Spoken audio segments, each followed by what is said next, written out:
Hello મિત્રો, વિડીયોમાં તમારું સ્વાગત છે। ઉત્તર ગુજરાત, સૌરાષ્ટ્ર સહિત દક્ષિણ ગુજરાતમાં ભારે વરસાદ વરસ્યો છે। આ વખતના વરસાદી રાઉન્ડમાં ઉત્તર ગુજરાતમાં મેઘરાજા મન મૂકીને વરસી રહ્યા છે। તો જ્યાં હાલ મોટા અને મહત્વના સમાચાર સામે આવી રહ્યા છે। ભારે વરસાદને પગલે નદીઓ બે કાંઠે વહેતી થઈ છે।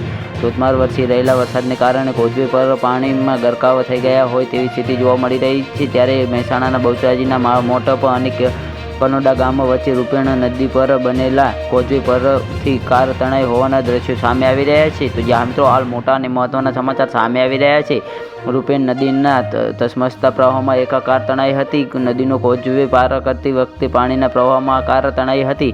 ગાડીમાં કુલ 3 લોકો સવાર હતા। નદીના પ્રવાહમાં કાર ચાલક સહિત 3 લોકો કાર સહિત તણાયા હતા। જોકે કારમાં સવાર લોકોની સમય ચૂચકતાને કારણે 3 લોકોએ બચાવવા માટે વૃક્ષોનો સહારો લીધો હતો, જેના કારણે 3નો આબાદ બચાવ થઈ ગયો હતો। તો જ્યાં મિત્રો હાલ મોટા અને મહત્વના સમાચાર સામે આવી રહ્યા છે।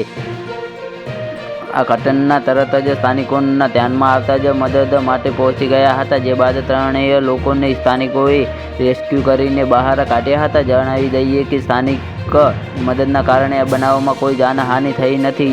જણાવી દઈએ કે 3 ઇંચ વરસાદથી મહેસાણા પાણી થઈ ગયું છે। નીચાણવાળા વિસ્તારોમાં પાણી ભરાયા છે। તો જ્યાં મિત્રો મહત્વનું છે કે સતત પડી રહેલા ભારે વરસાદને પગલે અનેક વિસ્તારોમાં પૂર જેવી સ્થિતિ જોવા મળી રહી છે, જેના પગલે વિવિધ જગ્યાએ વાહનો ફસાયા હોવાના સમાચાર સામે આવતા હોય છે। 4 દિવસ પહેલાં નવસારીમાં અંબિકા નદીમાં 10 મજૂરો ભરેલી ટ્રક ફસાઈ હતી। તો જ્યાં મિત્રો થોડા દિવસ પહેલાં ગોંડલ તાલુકાના મોટી ખિલોરી ગામે કોલપરી નદીમાં પણ ઇકો કાર તણાઈ હતી, જેમાં સવાર 3 લોકોનો પરિવાર કાર સાથે જ તણાઈ ગયો હતો।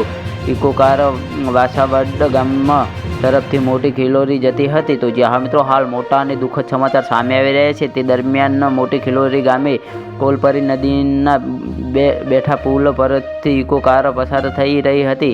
તે દરમિયાન અચાનક પાણીનો પ્રવાહ વધતા ઇકો કાર પ્રવાહમાં તણાઈ હતી। ઇકો કારમાં એક બાળક સહિત પરિવારના 3 લોકો સવાર હતા। 8 કલાકની જહેમત બાદ પતિ પત્નીનો અને બાળકનો મૃતદેહ મળી આવ્યો હતો। તો જ્યાં મિત્રો આના વિશે તમારું શું કહેવું છે, અમારી કોમેન્ટ બોક્સમાં જરૂરથી જણાવજો, અને ચેનલ પર નવો હોય તો ચેનલને સબસ્ક્રાઈબ કરવાનું ના ભૂલતા। તો વિડીયો પૂરો જોવા બદલ તમારો ખૂબ ખૂબ આભાર।